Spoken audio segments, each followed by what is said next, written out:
Is everybody ready? It's that time of year again. It's the most wonderful time of the year.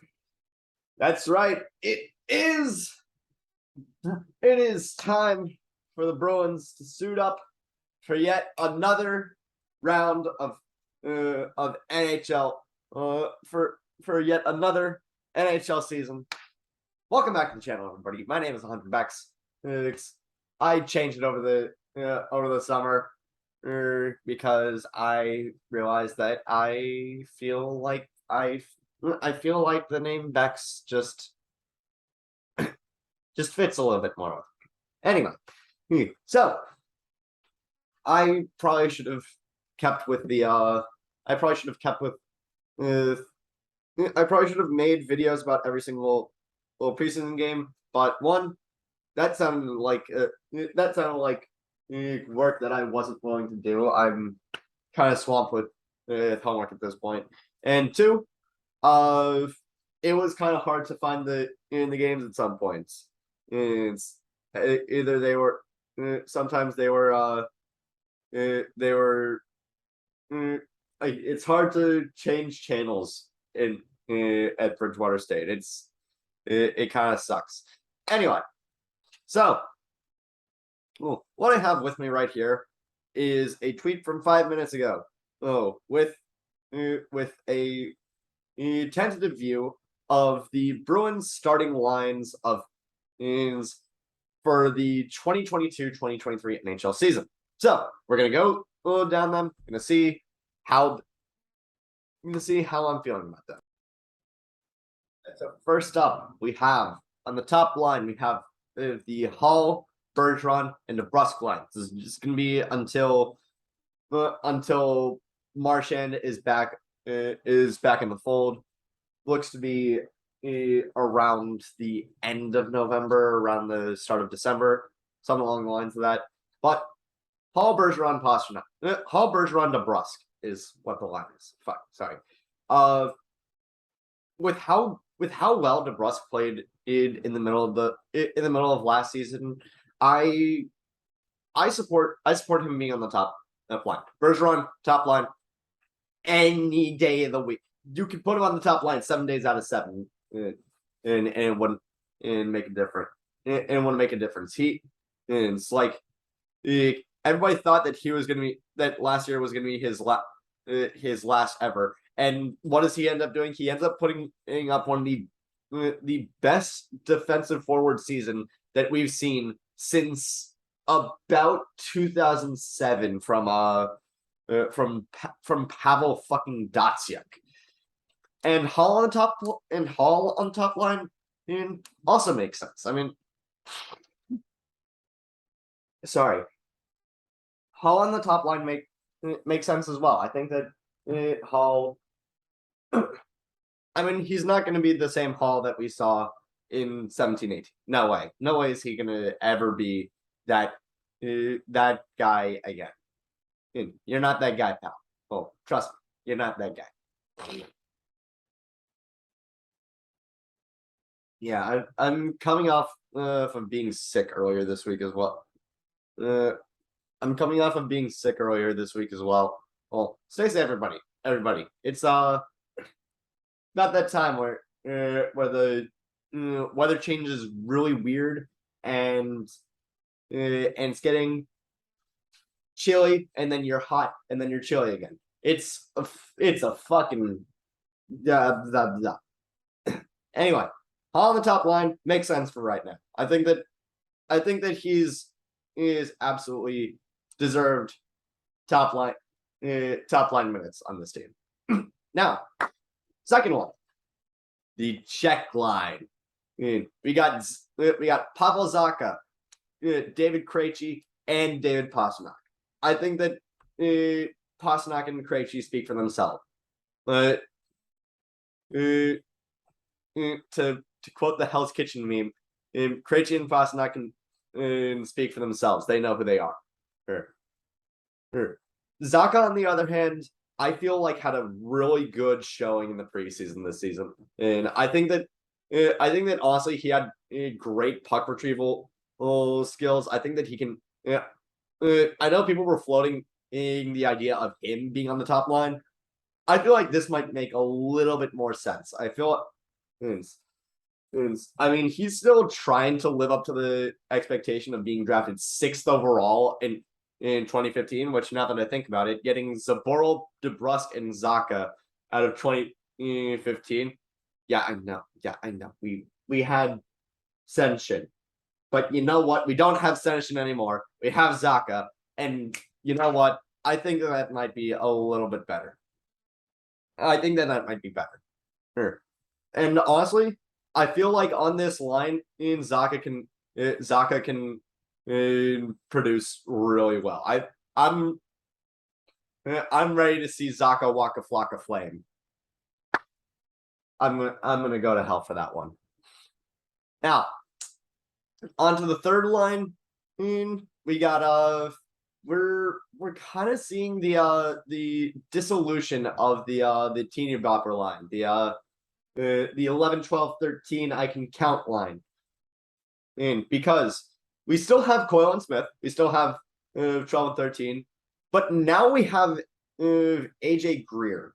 Now, this isn't bad. This is not bad. Anyone who says this is bad can fuck right off. If I'm being honest, AJ Greer was fantastic this preseason.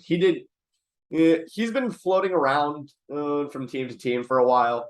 Well, but honestly, AJ Greer did really well this preseason. I'm excited to see what he can do on a third line. I think that Coyle and Smith, again, they know who they are. They can. Coyle is the inconsistent. But can usually be pretty clutch. Smith is pretty consistent, but is consistently like teetering on the edge of is this guy good or not? But I mean, I feel like we can still trust Craig Smith. Next up, we got Foligno, Nosek, and Jakub Lauko. I think I still don't know why Foligno was starting. I know we gave him a shit ton of money. He should not be starting.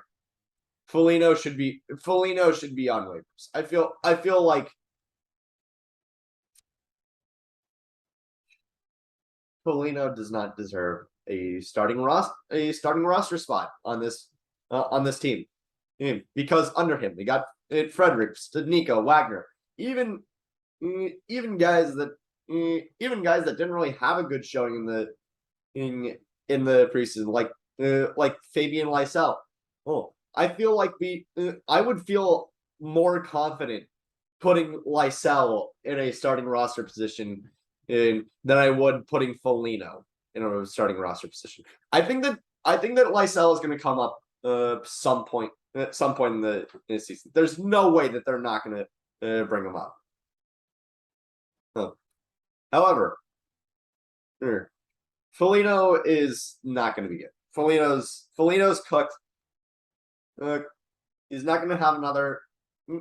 He's not going to just out of the blue have another 20-goal season. Nosek is going to be fine on the penalty kill and absolutely no other situations. And Wagner is going to. Lauko's going to be interesting because this is going to be his first experience up in the NHL. I don't know. I feel like Jakub Lauko deserves to be up here. I do still think that Oscar Steen can come in at some points, but yeah. Anyway, under them we got Trent Frederick, Jack Studnicka, and Christopher Wagner. I think that Frederick getting into motion from last season makes sense. I think that Frederick played pretty sloppily last season. I think that he deserves to be taken down a little bit. Studnicka, that makes sense. I feel like Studnicka. This has to be Studnicka's make or break year. I feel like I feel like we've given him a few opportunities. Is now, well, the thing is, I am still adamant that if he is as good as is advertised, then he should be able to elevate a line. We shouldn't be blaming his line mates for how he's playing. To put it in football terms, fucking what is it? Carson Wentz was able to pass for 4,000 yards without a single receiver topping 500 back in like 2019, and he still made the playoff, and still ended up getting into the playoffs. And it's like, I mean, talk all the shit you want about Carson Wentz. He was elite. He was pretty elite in 2019, but that's not the point. Point is he was able to elevate. He was able to drag his team to victory, kicking and screaming. Studnicka should be able to do the same if he's as good as advertised. Wagner is just veteran presence. I like Wagner as a on the fifth. I like Wagner as a third reserve, and not really as much as anything much else. Well, now let's go to the defense. Top line of defense, we have Hampus Lindholm and Brandon Carlo. With Charlie McAvoy, he out until at least December. That's going to be a big blow. It's Hampus Lindholm and Brandon Carlo. Honestly, this is probably the best that we're going to get. I love Jakub Zboril. I think that this year is going to be the year where he breaks out, finally. But yeah, also got to take into account the fuck up that he had at the end of the last preseason game. Empty net tries to dangle Tomas Tatar, and he just fumbles it right in front of the net, and forces the Bruins to go down 5-3. It was frustrating. And I don't know what else to say about it. It's just like, what are you fucking doing, kid? But at the same time, it was the end of a preseason game, so I don't think that it really counts for anything major. I'm recording it. This at 10:30 in the morning. Holy shit. Anyway,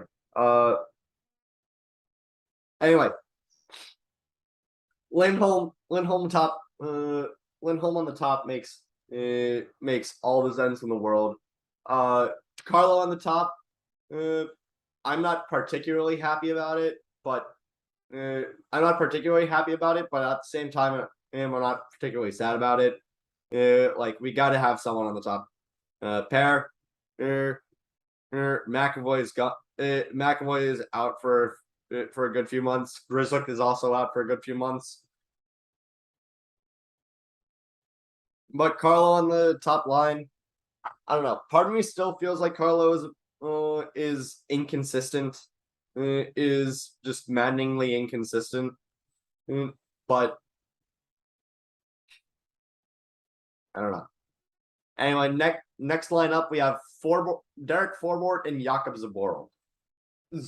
Forbort had a fantastic end of the season. I don't care what anybody says, especially in like game 2 or 3 of the first round, where he had 9 blocked shots.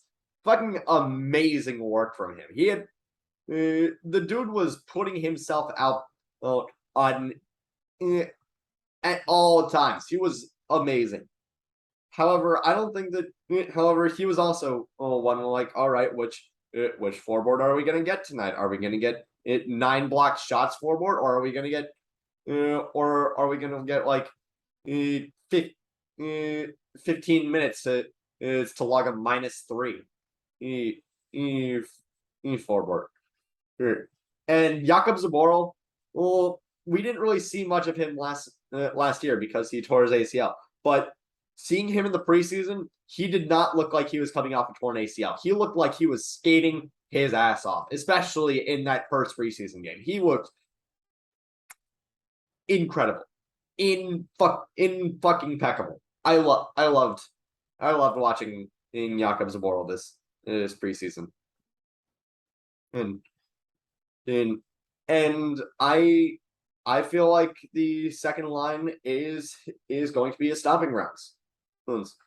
But next up we have Mike Riley and Connor Clifton.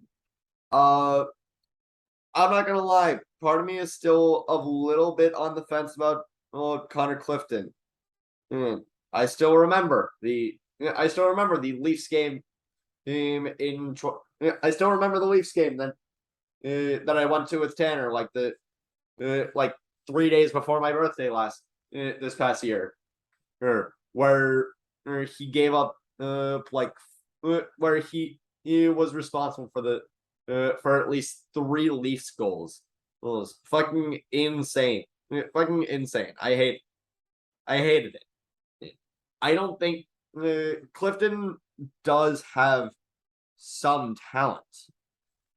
I just don't think that he's going to be able to elevate himself. I think that he's going to just stay on this third pair. He's going to be a 7th man at bet. He's going to be a 7th man when he's going to be a 7th D man when when we bring back McAvoy and Grislick gets healthy. I can see these lines ending up being Lindholm, McAvoy, Grislick, Zaboral, Carlo Zaboral, Grislick, Forbort. Actually, no. I feel like it's gonna be Lindholm, McAvoy, Carlo Grislick, and then Zaboral with Forbort, Riley, and Clifton all sort of interchangeable. Speaking of Grislick, the 4th D pair is Matt Grislick and Anton Strawman. I'm not gonna lie, I haven't done much research on Anton Strawman, so I will do some research right. Okay, so after some extensive research, I think that Anton Strawman is definitely one of those guys that that's gonna play a hard-nosed defense, not really gonna be putting up a lot of points. It's sort of like the Chara type of defenseman, where he's gonna be mostly just on the forefront of probably dishing out hits. I don't think that he's gonna be doing. He's not gonna be the next Cale Makar. In fact, he's like 36. Yeah, I feel like Strawman is gonna come in on a few games, like who was that, Tyler Lewington kid? Dude, I don't think that he's gonna be playing he could come up. I don't think he's going to all that often. Grislick, on the other hand, when he's gonna get healthy, he's gonna go on the second pair. There's no ifs, ands, or buts about it. He's gonna be on the second pair. I don't know why I keep fucking around with a thing of pliers, but that's beside the point. Anyway, afterwards we go into the 2 goalies, which, surprise, is moment of truth. Who are they? It's Ullmark and Swayman again. What did you think was going to happen? I can see Ullmark. I don't mind Ullmark starting over Swayman. I don't mind Swayman starting over Ullmark. I think that they are both interchangeably good. You could put one. You could scratch one for the other, and absolutely nothing would change. They're both equally pretty damn good. I think that I think honestly the Bruins have one of the at the very least a top 10 goalie tandem in the league. It's not like a Hellebuck Comrie situation where one guy is clearly the number one and the other one is just coming in relief whenever Hellebuck needs to take like a 2-game rest after playing for 4 weeks consecutively. I don't think that's really the case with. I don't think that's not really the case with these guys. I think honestly, the interchangeability of them is fantastic. So it means that none of them are really coming in way too cold off the couch, and we get to see kind of an equal amount of them, and on top of that, we get the best goalie hug in the league. Oh my god. And I am so happy for another season of these guys. But honestly, I don't know what the Bruins are going to do this year. This is definitely going to be like one last ride with the big four, with the big three in the core. This is probably going to be Bergeron's last year. I love him, but I don't really see him sticking on another 1 year. I don't see Krejci coming back for another year. I mean, I could be wrong. I would be happy to be wrong, but at the same time, this feels like unnecessarily turning back the clock. I feel like this team needs to start thinking forward. You know how the Patriots are sort of like, hey, we're gonna keep getting pocket quarterbacks in the golden age of mobile quarterbacks. Yeah, this is sort of that. We're still stuck in the year 2014 when tough, hard-nosed defense is what wins everything, and fighting is the